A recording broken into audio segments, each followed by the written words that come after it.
मद पीवा स्त्री को टंका मागिबा और टंका नदबार खंडा और बंधुक आक्रमण करने घटना एरसमा अंचल चांचल्य सृष्टि करिछि। एमिति एक घटना एरसमा थाना गोड़ा ग्राम घटी। निर्मला दास बयस 45 वर्ष एरसमा थाना लिखित अभियोग अनुसार स्वामी शरद दास बयस 53 वर्ष मद्यपान कर अभ्यस्त। विभिन्न समय से मद्यपान कर शारीरिक और मानसिक निर्यातना देते।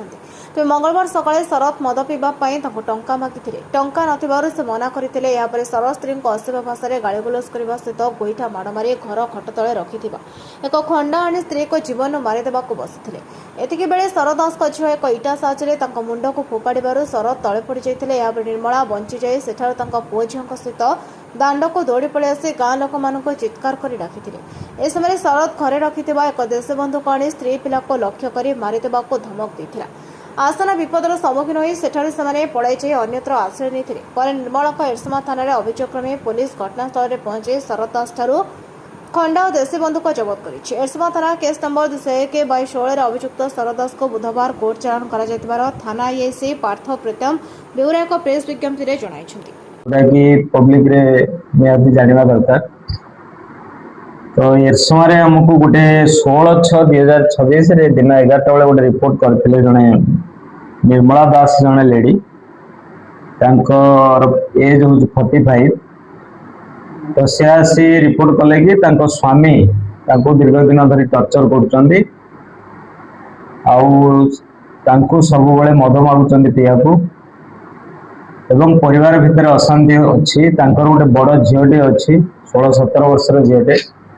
तेणु से माँ झील चलवा बड़ कष्ट हो बहुत दिन कष्ट सैला परे तो आसामी ता भीतर गोटे प्लान करथिला कि माँ झील को से मारदेवा मर्डर करने तेणु से प्लान में 2020 मसीह से राजस्थान गोटे बंधुक आनीला एवं घरे भी गोटे खंडा रखी तेणु से सुजोग खोजुला के मर्डर कर।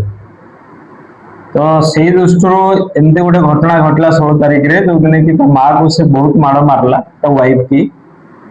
तो निर्मला दास को जे आमर अभियोगकारिणी तांको से बहुत माड़ मारला। माड़ मारिवार प्रतिवाद कला झील एवं कहीं माँ को मार्च बोली कहला फल सी बापा को कौन कला चेष्टा कला माँ ठारू बचाई से प्रथम खंडा धरी हाणिया को चेष्टा करता।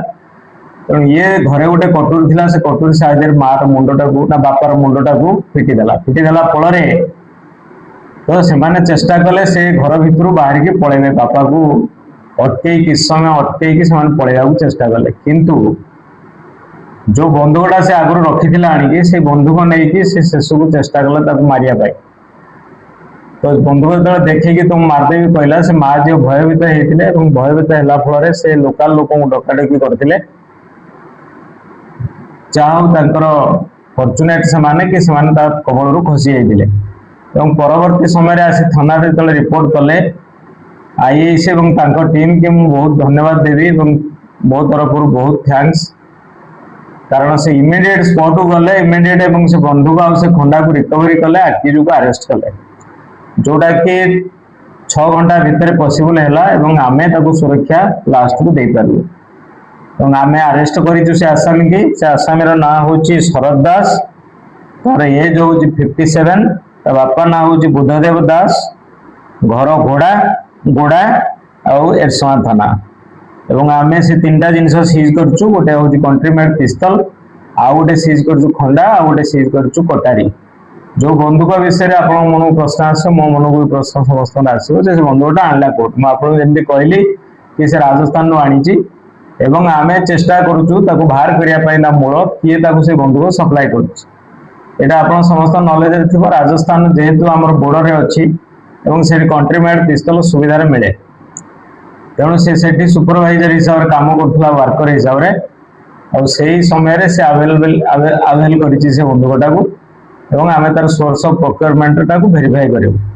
आ बंधुकर गुड़ीटा से कौट रखी पचारा बेलू से मानिला ना फिर भी आम प्रचेषा चली बाहर कर।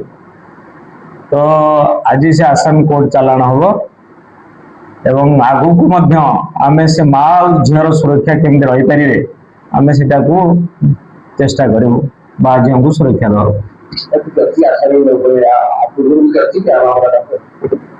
आसामी ना किसी पुराना केस अच्छी जोटा कि अंडर कलेक्शन अच्छी कही बाहर कले मुझे दे पारि। ଏରସମାର ତନ୍ମୟ କୁମାର ସେଠୀଙ୍କ ରିପୋର୍ଟ ନ୍ୟାୟବତୀ ଟିଭି।